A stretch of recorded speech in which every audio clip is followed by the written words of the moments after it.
그래서 이민 목회를 하기 위해서 미국에서 가장 필요한 것이 운전면허증을 따는 것입니다. 근데 이 목사님이 운전을 해본 적이 한 번도 없었기 때문에 이거 어떻게 해야 되나 고민은 되었지만 그래도 나름대로 열심히 공부해서 이제 운전면허증을 따기 위해 시험을 보기 시작했습니다. 그래서 첫 번째 도전을 했는데 낙방, 두 번째 했는데 또 낙방. 그래서 총 7번을 떨어지기 시작했습니다. 그래서 이 목사님은 자괴감이 들기 시작했습니다. 내 머릿속에는 운전을 못하게 하는 무슨 세포가 있나 보다. 안 그러고서야 어떻게 저렇게 미국의 여성들도 한 번에 탁탁 붙는데 왜 나는 이렇게 못 받나 하고 걱정을 했다는 것이죠. 그러다가 번뜩 기도해야 되겠다 생각이 들어서 기도하는데 하나님께서 지혜를 주시다는 겁니다. 그 지혜가 뭐냐면 미국 사회는 한국 사회와 좀 다른 점이 있는데 미국 사회에서는 목사님 그러면 인정해주고 아껴줍니다. 그러다 보니까 이 목사님이 그거를 알아채고는 자기가 그 다음에 시험 보러 갈 때 내가 목사입니다 라고 말해야 되겠다 라는 결단을 하게 되어지죠. 그래서 이 목사님이 그때 이제 시험 보러 가서 이제 딱 그 감독관에게 이렇게 얘기합니다. 저는 목사입니다 이렇게 얘기를 해요. 그랬더니 그 시험관이 즉시 이렇게 대답합니다. 그러십니까 목사님? 저는 어느 교회 집사입니다. 목사님 오늘은 아무 걱정하지 마시고 편안하게 드라이브나 한번 하시고 그리고 끝내시죠 하고 출발하게 됐다는 것입니다. 목사님이 얼마나 감사했던지 드디어 내가 8번 만에 붙는구나 이런 생각을 하고 열심히 운전을 하는데 다른 것이 이야기하는 것이 아니라 운전을 어떻게 하십시오 깜빡이를 누십시오 이런 말을 하는 게 아니라 이 감독관이 한국 교회는 어떠십니까 물으면 이 동시통역사였던 목사님이었기 때문에 영어로 유창하게 한국 교회는 이렇습니다 지금 하나님 이렇게 하십니다 하면서 모든 은혜로운 말들을 하면서 시험을 딱 치르게 되었습니다. 목사님은 확신했습니다. 분명히 이거 붙었다. 나는 분명히 붙어서 이제 그 다음부터 운전을 하게 될 것이다 생각을 했습니다. 그런데 이 감독관이 이 목사님에게 쪽지 하나를 딱 주면서 이렇게 얘기하더랍니다. See you again 그러더라는 겁니다. 이렇게 다 아시죠? 또 만나시죠? 이렇게 얘기한 거예요. 그래서 목사님이 이해가 되지 않았습니다. 아니 그렇게 분위기도 좋았고 그렇게 또 시험을 틀린 것도 없는데 아니 나에게 노패스라니 이게 말이 되나? 그래서 목사님이 묻습니다. 집사님 제가 왜 떨어졌나요? 그랬더니 이유가 하나 있었습니다. 이유가 뭐겠습니까? 이유가 목사님이어서 떨어졌답니다. 목사님이어서. 그러면서 이 감독관 집사님이 이렇게 말합니다. 목사님 미국 사회에서는 목사님이 참 중요한 위치에 있습니다. 그러다 보니 목사님이 교통사고로 혹 일찍 죽게 되어지면 미국 교회에 미국 사회에 큰 손해가 됩니다. 그래서 저는 목사님을 너무 사랑하기 때문에 이 정도 운전 실력으로는 목사님의 생명을 보장받을 수 없기에 더 훈련을 하고 더 다듬어서 목사님의 생명을 지키기 위해 제가 노패스라고 결단했습니다 라는 이야기였습니다. 그리고 이 목사님이 화도 나는데 실망도 되는데 목사님을 또 인정해 준다 그러니까 또 여러 가지 마음을 갖고 기도하기 시작하고 9번째 이 시험에 통과하게 되었다라는 간증이었습니다. 제가 그 간증을 들으면서 이런 생각했습니다. 나는 한 번에 됐는데 그런 생각 말이죠. 요즘에는 운전면허 시험이 참 간소화됐습니다. 예전에 운전면허 시험을 치러보신 분들은 아시겠지만 예전에는 이수 시간이 있었습니다. 40시간인가를 이수해야 됐고 거기서 끝나지 않고 코스가 다양했죠. S자도 있었고 T자도 있었습니다. 대부분 이 S자와 T자에서 떨어졌습니다. 그런데 여러분 그거 아십니까? 요즘에는 S자와 T자가 없습니다. 그냥 앞으로만 잘 가면 됩니다. 쓰라는 대로 잘 쓰고 그리고 깜빡이 잘 켜면 합격해요. 그래서 이 일 때문에 대한민국의 사고율이 30%가 올랐답니다. 그래서 이 나라가 더 이상 이대로는 안 되겠다 싶어서 다시 S자와 T자를 부활한답니다. 그래서 이 부활하기 전까지 지금 운전면허 학원이 특수를 이루고 있대요. 왜? 그거 100% 떨어지거든요 사람들이. 그러니까 떨어지지 않으려고 미리 시험을 본다는 것이죠. 여러분 혹시 오늘 말씀을 들으시면서 시험에 혹시 자부심이 있으신 분들 계십니까? 나는 시험만 보면 100번 다 내가 원하는 점수 나오고 시험을 보면 난 너무 행복해 하시는 분들 계십니까? 안타깝게도 그런 분들은 아마 없으실 겁니다. 시험 그러면요 벌써부터 가슴이 벌렁벌렁거리고 그리고 잠도 못 자는 것 같고, 심지어 분명히 외웠는데 긴장해서 제대로 시험도 못 치르고 하는 것이 바로 우리들의 모습 아니겠습니까? 얼마 전에 2015년도에 EBS에서 이런 대기획 하나를 했습니다. 그게 뭐냐면 시험이라는 그런 기획이었습니다. 그 기획의 소제목이 무엇이냐면 2015년도 대한민국 시험공화국이라는 것이죠. 거기에 그 대기록의 다큐멘터리식으로 된 그 기록들을 보다 보니까 우리 대한민국이 1년에 몇 차례 이 시험을 사람들이 치르고 있는가를 조사를 했습니다. 그랬더니 수능생이 70만 명, 그리고 영어 토익을 보는 사람들이 200만 명, 그리고 공무원 시험을 보는 사람들이 매년 45만 명 정도 된다고 합니다. 또 그것뿐인가요? 아이들은요 학교에서 시험 보잖아요. 또 부모님들은 어떻습니까? 진급시험이라는 것도 있습니다. 진급시험. 또 이거에 또 합격을 해야 돼요. 또 그것뿐인가요? 처음에는 자격증 하나 따면 됐는데 요즘에는요 자격증 하나 갖다가는 아무것도 안 됩니다. 그러다 보니까 또 자격증을 따야 되는 또 시험을 치러야 돼요. 그래서 이 대기획 다큐멘터리에서 이 시험 공화국에 빠져져 있는 대한민국을 이렇게 얘기했습니다. 대한민국은 시험에 지배당하고 있다라고 말이죠. 예, 그런 것 같습니다. 대한민국은 어렸을 때부터 대한민국의 자녀들은 작년에 이르기까지 심지어 모든 시험에 지배를 받는 그런 삶을 살고 있는 것 같지요. 여러분 그런 면에서 보면 여러분들 참 고생하고 계십니다. 우리 옆에 분에게 인사할까요? 고생하고 계시죠? 인사하겠습니다. 네. 우리는 늘 고생하고 있어요. 안타깝게도. 그런데 여러분 여기까지만 해도 괜찮은데 문제는 뭐냐? 예수를 믿어도 시험은 계속된다라는 것입니다. 심지어 예수님을 믿기로 작정하면 예전에는 겪지 않아야 될 시험들도 너무나 쉽게 겪게 되어진다라는 것이죠. 그런 면에서 여러분들은 이제 고생문이 열린 것입니다. 이건 아멘 안 하시네요. 믿음이 대단하신 거예요. 우리는 고생하지 않죠. 왜 그렇습니까? 우리들에게 주어지는 이 시험, 그 뒤에 하나님이 계시기 때문이죠. 그 하나님께서 그 시험의 터널을 잘 넘어가게 하셔서 고난도 너희에게 유익이다라는 말씀을 실제로 우리들에게 보여주시고 계시기 때문입니다. 그래서 우리는 시험을 당해도 그것을 견뎌낼 수 있게 되어지죠. 그러나 여러분 시험은 이렇게 하나님께서 주시는 시험도 있지만 사단으로부터 주어지는 시험도 있습니다. 그 가장 큰 문제는 바로 이 두 시험이 하나님께서 우리들에게 때로는 주시고 사단은 또 우리들에게 역사해서 이 시험이 계속 우리들의 신앙 가운데 주어진다라는 것이죠. 그러면 성경에서 말씀하시는 이 시험의 대표적인 그 단어들은 무엇이 있을까요? 첫 번째 단어가 좀 전에 말씀드린 대로 하나님께서 주시는 시험입니다. 이거를 헬라어로 도키마조라고 합니다. 도키마조. 이 도키마조라는 것은 어떤 목적이 있냐면 그 사람의 신앙이 올바른지 그렇지 않은지를 점검하고 하나님이 옳다 인정하시기 위하여 주시는 시험을 말합니다. 즉 목적이 너 신앙이 옳구나, 네 믿음이 옳구나라고 인정하시기 위해서 주시는 시험이라는 것이죠. 그 대표적인 것이 바로 아브라함에게 주어진 시험입니다. 여러분 아브라함에게 하나님께서 어느 날 이삭을 잘 자라게 하시더니 그 이삭으로 하여금 이렇게 말합니다. 저 이삭을 내게 바쳐라. 여러분 그 말에 아브라함의 놀라운 점은 무엇이죠? 어떠한 말도 하지 않고 그대로 순종했다라는 것입니다. 그리고 모리아산에 가서 아브라함이 이삭을 죽이려고 칼을 들 때 하나님이 막으시죠. 그리고는 이렇게 말씀하십니다. 창세기 말씀에 가보면 하나님께서 아브라함이 이렇게 말씀하셔 네가 네 아들 독자라도 네가 아끼지 아니하였으니 이제야 네가 나를 경외하는 줄 아노라 라고 말씀하세요. 즉 이 시험은 아브라함의 믿음을 하나님께서 인정하여 주셔서 열국의 아비로 만들어 가시고자 하시는 하나님의 뜻이었다라는 것이죠. 여러분 이 시험은 오늘 우리에게도 주어집니다. 근데 여러분 시험을 한번 겪으면요 놀라운 은혜가 있어요. 그게 뭐냐면 믿음이 자랍니다. 어느 순간도 모르는데 어느 순간인지도 알지 못하는데 우리가 의식하기도 전에 그 시험을 통과하고 날 때 우리의 믿음은 다른 사람들이 부러워할 믿음의 위치에 올라가 있게 되어진다는 것입니다. 근데 여기까지는 괜찮아요. 근데 문제는 두 번째 시험의 단어입니다.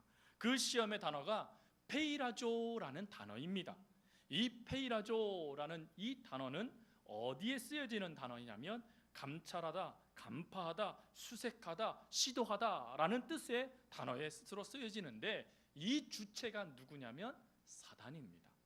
사단이 우리를 시험해서 우리를 넘어뜨려서 악에 물들게 만들어 영원히 하나님으로부터 분리되게 만드는 시험, 그것이 바로 페이라조라는 시험입니다. 성경은 이 두 시험을 동시에 우리들에게 주어지고 있다는 것을 언급해주고 계시죠. 특별히 오늘 주기도문 주님께서 말씀하신 것, 우리를 시험에 들게 하지 마옵시고 다만 악에서 구원하옵소서라고 말씀하실 때 이 시험이라는 그 시험이 바로 두 번째 단어였던 페이라조라는 시험을 말하는 것입니다. 즉 사단을 통하여서 주어지는 시험, 사단으로 하여금 우리를 넘어뜨리게 하기 위해서 유혹이라는 그 도구를 통하여서 우리를 넘어뜨리고자 하는 그 시험에서 하나님 우리를 구원해 주십시오라는 것이죠. 또 두 번째로 이 악이라는 단어가 있습니다. 마태복음 우리가 병행 구절 말씀해 보면 악이라는 단어가 있는데 원래 의미는 악한 자라는 의미입니다. 여러분, 악한 자가 누구이겠습니까? 사단을 의미하는 것이죠. 즉 사단에서부터 우리를 구원해 주십시오라고 하나님께 기도하라는 것이죠. 그래서 오늘 이 짧은 구절은 이렇게 해석되어집니다. 우리를 사단으로부터 주어지는 유혹 안으로 들어가게 하지 마시고 그 악한 사단으로부터 우리를 지켜 주옵소서. 여러분, 중요한 단어가 무엇입니까? 유혹 안으로 들어가게 된다는 것입니다. 유혹의 그 강력함을 말씀하고 계시는 것이죠. 사단의 유혹은 너무나도 강력합니다. 그래서 그 강력한 유혹에 한번 현혹되어지면 그대로 그 안으로 빨려 들어갈 수밖에 없는 존재가 바로 우리라는 것이죠. 그래서 베드로는 베드로전서 5장 8절 말씀에 이런 말을 합니다. 대적 마귀가 우는 사자같이 우리를 두루다니며 삼킬 자를 찾는다라고 말이죠. 여러분, 우리는 구원받았습니다. 그런데 안타까운 것은 우리의 구원의 완성은 이루어지지 않았지요. 그래서 우리의 신앙을 뭐라고 말하냐면 미완성의 신앙이다라고 말을 합니다. 완성되어질 목적을 바라보고 목표를 바라보고 한 발자국 한 발자국 믿음의 걸음을 나가는 것, 그게 바로 우리들의 신앙의 모습이라는 것이죠. 하지만 미완성되다 보니 사단이 우는 사자처럼 우리에게 달려들며 유혹을 던져주면 언제든지 그 유혹에 넘어질 수밖에 없는 연약한 존재가 우리라는 것이죠. 그게 바로 우리의 연약함입니다. 그런데 여러분, 이 넘어짐을 가속화시키는 것들이 있습니다. 첫 번째로는 무엇이냐면 너무 사단을 추상적으로 생각한다던가 과소평가하는 것입니다. 물론 사단은 예수 그리스도의 이름으로 물리칠 수 있습니다. 그런데 여러분, 사단의 유혹이 얼마나 강력한 줄 아십니까? 사단의 유혹에 한번 빠져버리면 그 유혹의 가장 궁극적인 목적이 하나님으로부터의 분리입니다. 여러분, 하나님으로부터 분리된 이들의 특징은 무엇이냐면 하나님을 의식하지 못하는 것입니다. 하나님을 의식하지 못하고 계속해서 사단의 종로로 탈 수밖에 없는 것, 그게 우리들의 연약함이에요. 그때 하나님을 기억해낸다고요? 예, 기억해내면 감사합니다. 근데 문제는 막아버린다니까요. 사단이 우리의 눈을 막아버리고 우리의 귀를 막아버리고 우리의 마음을 닫아버립니다. 그래서 하나님을 인식하지도 못하고 의식하지도 못하고 그 예수 그리스도를 고백하지도 못하도록 만들어버린다는 것이죠. 사단은 우리가 생각하는 것처럼 어리석지 않습니다. 아담과 하와를 한순간에 무너뜨릴 수 있는 게 사단이었고, 욥을 보십시오. 욥의 가정의 모든 것을 한순간에 무너뜨릴 수 있도록 하나님 앞에 고소하듯이 말한 자가 사단이었습니다. 성경은 사단을 얼마나 정확하게 평가하고 있냐면 그는 지혜롭다, 뱀처럼 교활하다라는 말로 쓰고 있습니다. 여러분, 그런 뱀을, 그런 사단을 여러분들의 힘으로 이길 수 있다라고요? 아니요, 그것은 착각입니다. 우리의 힘으로는 이 사단을 절대로 이길 수 없습니다. 그래서 사도 바울은 뭐라고 고백했냐면 이 영적인 싸움을 나가기 위하여 너 전신 갑주를 입어라 라고 이야기하며 성령의 말씀의 검을 가지고 대적하여라 라고 말해주고 있는 것이죠.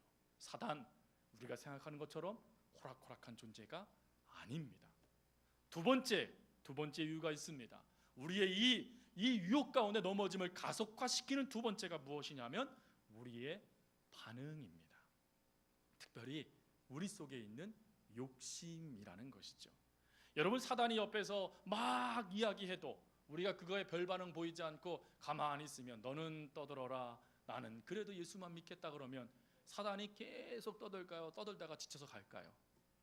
지쳐서 가는 거죠. 혼자 신나게 떠들다가 풀이 주셔서 가는 게 사단이에요. 근데 안타까운 것은 사단이 밖에서 우리를 유혹하여 자극할 때 우리 내면에 있는 마음의 욕심이 그거에 반응하고 있다라는 것입니다. 여러분, 내 속에 있는 욕심이 사단의 유혹에 반응함으로 말미암아 오히려 그 유혹 안으로 빨려 들어가도록 만들어 버린다는 것이죠. 그래서 이것을 깨달았던 야고보는 야고보서 1장 14절 말씀에 이런 말을 합니다. 오직 각 사람이 받은 것은 자기 욕심에 끌려 미혹됨이니라. 내 욕심에 끌려 미혹된다는 것입니다. 이게 우리들의 모습이에요. 근데 여러분, 이 욕심을 더 구체화시킨 단어가 하나가 있습니다. 세상 사람들이 많이 하는 것 중에 특별히 주일날만 되면 섬으로 바다로 나가는 분들이 계시잖아요. 이분들이 주로 하는 게 뭡니까? 낚시죠, 낚시. 여러분, 낚시할 때 가장 중요한 게 뭡니까? 낚싯대. 예, 물론 중요하죠. 근데 낚싯대 너무 중요합니다. 낚싯대만 중요하나요? 낚싯줄도 중요하다 그러더라고요. 바늘도 중요하고요. 다 중요해요. 근데 가장 중요한 게 뭐냐? 미끼라는 거예요. 미끼. 어떤 미끼를 정확하게 쓰느냐, 어떤 미끼를 통하여 내가 원하는 어종을 선택하느냐가 정말 중요하다라는 것입니다. 근데 사단이요, 우리들의 이 욕심을 자극하는 방편으로 뭘 갖고 있냐면 바로 이 미끼를 갖고 있다라는 것입니다. 그래서 어느 글에 이런 말이 있습니다. 유혹은 우리의 욕심을 자극하는 미끼이다. 그러면서 이런 말을 합니다. 우리가 이 미끼를 무는 순간 우리의 욕심은 죄악의 탐욕이 되고 만다. 얼마 전에 개봉한 영화에도 그랬죠. 미끼를 물었네. 그런 대사가 있잖아요. 미끼요. 여러분이 미끼라는 게 참 무섭습니다. 왜 그러냐면 이 미끼는 앞에 보이는 것이지만 이 미끼 위에 이 미끼를 조종하는 것이 있기 때문에 그렇습니다. 그리고 그 끝이 결말이 참담하다라는 것이죠. 여러분, 그렇다면 이 유혹의 삶을 살아갈 때 우리가 유혹에 펑펑 넘어지고 이 미끼를 딱 물어버림으로 오히려 이 잡히게 되어졌을 때 결말은 어떻게 될까요? 이 결말을 정확하게 보여준 소설이 하나가 있는데 그것이 허밍웨이의 소설 노인과 바다입니다. 여러분, 이 노인과 바다에서 주인공이었던 이 어부 산티아고는 80 며칠 동안 열심히 물고기를 잡으려고 애쓰지만 잡지를 못해요. 그러다가 어느 날 1500파운드나 되는 700kg나 되는 물고기를 잡습니다. 얼마나 기뻤는지 몰라요. 왜? 이 물고기만 갖고 있으면 한겨울을 편안하게 날 수 있는 돈을 벌기 때문입니다. 그런데 이 산티아고가 계산하지 못한 게 있었습니다. 그것이 무엇이냐면 상어이지요. 여러분, 후에 이 노인이 이 배를 딱 몰고 항구에 딱 도착했을 때 그 배에는 뭐만 남습니까? 예, 바로 이 700kg의 물고기는 사라져버리고 뼈다귀만 쭉 남게 되어집니다. 허무함이죠. 유혹에 사로잡혀 있는 우리 인간의 연약함을 말해주고 있는 것입니다. 근데 여러분, 우리는 예수 그리스도의 놀라운 보혈의 십자가의 보혈의 피로 말미암아 이런 풍성한 삶을 살아갈 수 있는 은혜를 받았어요. 구원을 받았습니다. 하나님의 자녀가 되었습니다. 그런데 만약에 우리가 뼈다귀 인생과 같은 삶을 살고 있다라면 보통 큰 문제가 아니라는 것입니다. 지금 여러분들의 눈과 여러분들의 마음과 여러분들의 생각을 사로잡는 미끼는 무엇입니까? 다윗에게 있어서, 솔로몬에게 있어서 미끼는 정욕이었습니다. 또한 노아에게서의 미끼는 술이었습니다. 또 아론과 미디암의 미끼는 나도 너처럼 지도자가 되어야 되겠다라는 질투와 시기심이었습니다. 여러분, 그런 미끼들을 사단은 여지없이 여러분들의 욕심에 따라 내려놓는다는 것입니다. 사단은 여지없이 여러분들의 마음에 있는 그 욕심에 딱 물 수밖에 없는 미끼들을 던져놓는다는 것입니다. 그게 유혹입니다. 여러분, 이런 유혹 가운데 누가 자유로울 수 있겠습니까? 근데 여러분, 이 유혹에는 사단의 속임수가 있습니다. 무슨 속임수요? 낚싯대를 보여주지 않는 것입니다. 얼마 전에 최고의 강태공이었던 한 분이 글을 하나 썼는데 그 글 중에 이런 내용이 있더라고요. 진정한 낚시꾼은 낚싯대를 보여주지 않습니다. 이게 무슨 말인가 봤더니 이 낚싯대의 그림자만 딱 봐도 물고기들이 안다라는 거예요. 그래서 이 물고기들이 낚싯대가 있다라는 것을 인식하지 못하도록 하는 것이 낚시꾼의 가장 중요한 자세라는 것입니다. 근데 여러분, 미끼를 물었을 때 그 위에 낚싯대가 있고 그 낚싯대로 말미암아 자기의 생이 끝날 것이라는 것을 안다면 물고기가 미끼를 물을까요? 그렇지 않을 거라는 것입니다. 여러분, 만약에 삼손이 하나님의 말씀을 어겼다가 그의 두 눈이 뽑히고 짐승처럼 맷돌을 갈 수밖에 없다라는 그 낚싯대의 결말을 알았더라면 그가 들릴라의 유혹에 넘어갔을까요? 넘어가지 않았을 것입니다. 다윗은 어떻습니까? 자기의 아들 압살롬이 반란을 일으켜서 반란의 두목이 되어져서 백주대간에 자기의 후궁들을 강간하고 심지어 자기는 맨발로 도망갈 수밖에 없었고 한탄하여 시를 질 수밖에 없는 상황. 후에는 압살롬이 자기의 머리를 자랑하다가 그게 상수리 나무에 걸려 사람들의 칼에 찔려 죽게 되어지고 자기가 후에 그 모습을 보면서 나의 아들 압살롬아 압살롬아라고 슬피 울 거라는 낚싯대를 만약에 그가 보았다라면 여러분, 그가 밧세바를 취했을까요? 그러지 않았을 것입니다. 여러분, 우리의 결과, 우리들의 유혹은 미끼밖에 보여주지 않습니다. 사단은 그 다음에 낚싯대를 통하여 영원히 뼈다귀밖에 남지 않는 인생이 만들 수 있는 그 무서운 무기는 절대로 보여주지 않습니다. 그리고 그 유혹을 가지고 여러분들을 넘어뜨리고자 오늘도 미끼인 낚싯대를 낚시를 통하여 내리고 있다라는 것이죠. 성경은 이렇게 말씀하십니다. 욕심이 잉태한즉 죄를 낳고 죄가 장성한즉 사망을 낳느니라. 결과는 뼈다귀 인생이라는 것입니다. 그렇다면 여러분, 풍성함을 삶을 원하시는 하나님의 복을 누리고 하나님께서 허락하시는 이 땅의 충만한 하나님께서 예비하신 것들을 누리게 만드시는 하나님께서 이런 뼈다귀 인생이 되지 않고 미끼에 놀아나지 않고 우리가 그것을 이길 수 있는 힘, 능력은 무엇이라고 말씀하실까요? 오늘 말씀은 기도입니다. 여러분, 우리가 배우고 있는 이 말씀은 기도의 한 내용입니다. 그런데 오늘 기도의 내용에 보면 처음에 우리의 죄에서 우리가 시험에 들지 않도록 지켜주세요 라고 기도하면 된 겁니다. 왜? 시험이란 단어가 유혹이란 단어거든요. 그 유혹에서 우리를 지켜주면 됩니다. 거기서 끝나면 돼요. 근데 하나님은 마태복음 주기도문을 통하여 그 다음에 다만 악에서 우리를 구원해 주세요라고 말하며 지켜주시고 구원해 주세요라는 단어를 두 가지를 동시에 썼다라는 것이죠. 왜 이럴까요? 같은 의미의 단어입니다. 같은 의미의 단어를 동시에 썼어요. 왜 이렇게 됩니까?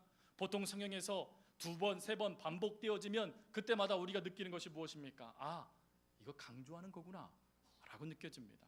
맞습니다. 강조입니다. 그러나 그거보다 더 큰 의미가 그 안에 담겨져 있어요. 그것이 무엇이냐면 하나님은요, 우리들의 삶을 아시는 거예요. 사단이 어떻게 하나님의 백성들을 무너뜨리는지도 알고 있는 것입니다. 사단은 마치 비무장지대에 있는 비무장지대 앞에 수많은 땅속에 매몰해 놓은 쥐레처럼 여러분들의 삶 가운데, 저와 여러분들의 삶 가운데 수많은 미끼들을 내려놓고 있을 거라는 것이죠. 그러다 보니까 한 번은 피할 수 있습니다. 두 번도 피할 수 있습니다. 문제는 어느 순간에 그게 보암직도 하고 먹음직도 하기 시작한다는 것이죠. 그러다 보면 나도 먹고 너도 먹는 타락의 길에 들어설 수밖에 없다라는 것입니다.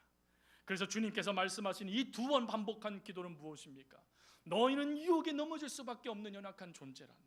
그러나 유혹에 넘어졌더라도 좌절하지 말고 낙심하지 말고 절망하지 말고 다시금 너희를 구원해 주실 너희의 하나님 아버지께 기도하여라 라고 예수님께서 기도를 가르쳐 주신 것이죠.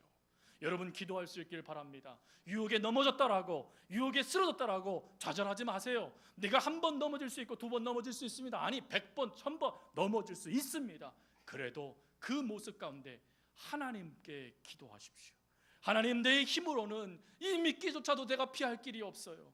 하나님, 내 힘으로는 이 지뢰 같은 인생길을 내가 제대로 걸어갈 수 없어요. 그러니 하나님 나를 도와주세요. 유혹의 안으로 점점 마치 늪에 빠진 사람처럼 들어갈 수밖에 없는 연약함 가운데 하나님 나를 제발 좀 도와주세요라고 기도하라라는 것입니다. 하나님 도와주실까요? 안 도와주실까요? 도와주십니다. 그게 우리가 주기도문에 처음에 살펴본 거잖아요. 하나님이 어떤 분이시냐, 그거에 대해 살펴보면서 지금 기도를 해오고 있는 것 아니겠습니까? 사랑하는 성도 여러분, 기도할 수 있길 바랍니다. 그리고 두 번째로 중요한 게 있어요. 말씀을 붙잡으셔야 돼요. 여러분, 예수님이 40일 동안에 금식 기도를 하시고 딱 세상으로 나오기 시작할 때 사단은 어떻게 합니까? 유혹합니다. 여기서 유혹을 했을 때 끝났나요? 아니요. 오병이의 기적을 일으켰을 때도 유혹합니다. 거기서 끝났나요? 아니요. 십자가상에서 주님이 십자가에서 운명하실 전에도 사단은 유혹했습니다. 내려오라, 왕이 되라, 뛰어내려라, 절을 해라, 떡이 되게 해라. 사단은 계속해서 유혹을 했죠. 여러분, 그럴 때마다 예수님의 대처 방법은 무엇이었냐면 철저하게 말씀이었습니다. 여러분, 사단을 이길 수 있는 힘은 말씀밖에 없다라는 것입니다. 여러분, 우리가 왜 올 한 해 동안 성경 말씀을 읽습니까? 그 말씀이 우리 가운데 가득 채워져야, 그 말씀이 우리를 견인해 줘야 우리가 사단의 미끼에 놀아나지 않고 지뢰밟아 영원히 말망당하지 않고 하나님 약속하신 천국의 삶을 살아갈 수 있기 때문에 그렇습니다. 말씀 한번 듣고 말씀 한번 보면 그걸로 끝나면 안 됩니다. 매일매일마다 하나님 말씀을 보고 매일매일마다 하나님 말씀을 먹고 매일매일마다 하나님 말씀의 인도함을 받아야 돼요. 특별히 여러분, 가정에서도 마찬가지예요. 교회 안에서는 우리 성도님들 말씀을 듣고 그래 이래야지 생각이 들지만 운전대를 붙잡고 나가는 순간부터 우리는 유혹에 노출되어집니다. 가족에서도 마찬가지예요. 그래서 여러분들의 가정에서도 기도하셔야 돼요. 여러분들의 가정에서도 말씀을 보셔야 돼요. 다윗은 이 말씀의 능력이 얼마나 큰지를 알았습니다. 그래서 그는 시편 119편 9절부터 11절 말씀에 이런 고백을 합니다. 청년이 무엇으로 그의 행실을 깨끗하게 하리까? 주의 말씀만 지킬 따름이니이다. 내가 전심으로 주를 찾아 싸우니 주의 계명에서 떠나지 말게 하소서. 내가 주께 범죄하지 아니하여 주의 말씀을 내 마음에 두었나이다. 성경 통독을 우리가 왜 하겠습니까? 하나님 말씀을 내 마음에 두기 위해서. 그래서 수많은 미끼들이 주어졌을 때 이 말씀을 통하여 영적인 눈이 열려져서 아, 저거 미끼네, 저거 먹으면 안 되네 하고 그 자리를 피해갈 수 있도록, 심지어 악한 사단의 손에서 벗어나게 하기 위하여서 우리는 말씀을 먹고 마셔야 한다는 것이죠. 여러분, 하나님 말씀을 가까이 할 수 있길 바랍니다. 성경은 힘써 가까이 하라 말씀하시지 않습니까? 힘을 다해서 하나님 말씀을 가까이 하며 먹을 수 있는 우리 모두가 될 수 있기를 바랍니다. 말씀을 마무리합니다. 오늘 말씀을 들으면서 나는 괜찮아, 나는 그 정도 미끼가 뭔지 나는 그 정도 알고 지금까지 잘 견뎌왔어. 예, 잘하셨어요. 근데 문제는 무엇입니까? 성경은 우리를 너무 잘 아세요. 그래서 이렇게 말씀하시죠. 손절로 생각하느냐? 넘어질까 주의해라.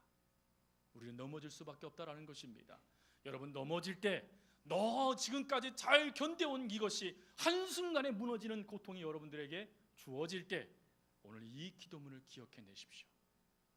그래도 이 모습을 가지고 내가 주님께 기도하면 주님은 나를 구원해 주신다. 주님은 나를 지켜주신다. 주님의 그 강한 오른팔로 나를 붙잡아 주신다. 여러분, 기도할 수 있길 바랍니다. 그리고요, 말씀을 매일매일 보십시오. 그 말씀을 통하여 여러분들의 잘못된 것들을 떨어내시기 시작하십시오. 그 말씀을 읽을 때 주어지는 단어, 문장, 그 뜻에 따라 여러분들의 모든 것들을 아멘, 하나님 내가 이렇게 살겠습니다라고 다짐하십시오. 그러면 오늘 주님께서 가르쳐주는 이 기도, 우리를 시험에 들게 하지 마시고 다만 악에서 구원해 주십시오라는 이 기도가 실제로 여러분들의 삶에 보여질 것입니다. 그래서 여러분들은 간증하게 되실 거예요. 많은 사람들이 묻게 될 겁니다. 비결이 뭡니까? 기도입니다. 비결이 뭡니까? 말씀입니다. 그거밖에 없습니다라고 여러분들이 주장하기, 간증하기 시작하실 겁니다. 그 은혜가 넘쳐나는, 그래서 날마다 시험에 빠져서 허우적거리고 그 안으로 빨려 들어가는 인생이 아니라 그 자리에서 벗어나 하나님을 높여드리고 하나님을 나타내며 하나님 믿는 백성답게 살아갈 수 있는 우리 귀한 성도님들 되어줄 수 있기를 간절히 주님의 이름으로 부탁드립니다. 오늘 말씀을 의지해서 우리 나를 지으신 주님, 우리 이 찬양 하나님께 드리겠습니다. 여러분, 우리를 지으신 주님, 우리를 책임져 주십니다. 우리를 붙잡아 주십니다. 오늘 방법으로 기도하라고 말씀을 보라고 말씀해 주셨습니다. 이 말씀을 힘입어서 하나님, 내가 주님께서 아시는 그 길을 주님 힘입어서 가겠습니다 라고 결단하며 찬양을 하나님께 드리겠습니다.